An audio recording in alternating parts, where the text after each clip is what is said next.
Now, Senator Muir, please. Thank you, Mr Acting Deputy President. I rise to make a brief contribution on the Social Service Legislation Amendment, Youth Employment and Other Measures Bill 2015.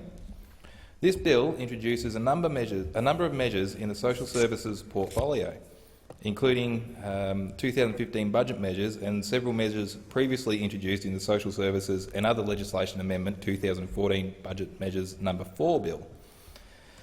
There are 5 schedules to the bill, and I understand that the opposition will be moving amendments to oppose all of these measures except for Schedule 4.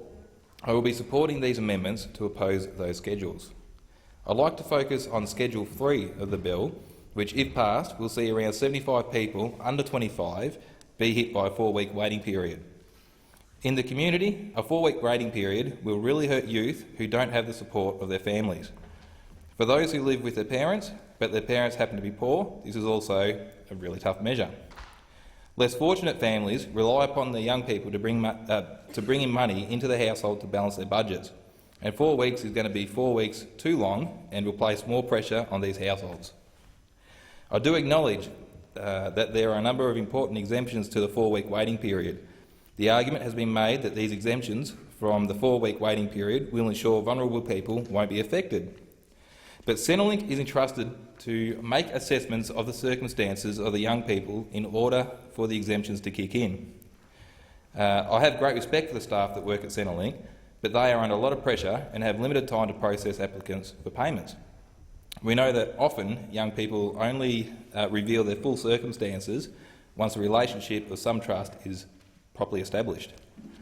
The National Welfare Rights Network stated that a person in the minimum wage would find it difficult to survive a few weeks without any regular income. So why are we cutting payments for young people who live on, at most, a youth allowance of just $213 a week, which is only 32% of the minimum wage? The measures in this bill will have brought us to a tipping point with regards to intergenerational equality in this country. History will judge us poorly if we don't give Generation Y the hand up that they need. Our youth should not have to carry the burden of the labour market's structural failings.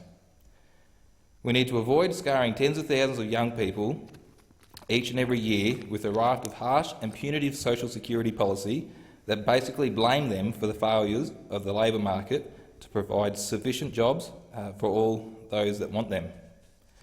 I recognise that there are a minority of people that do the wrong thing.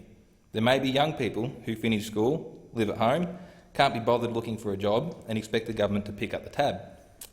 This is not on, and if there was a policy that could guarantee that only these people would be captured, I could support that.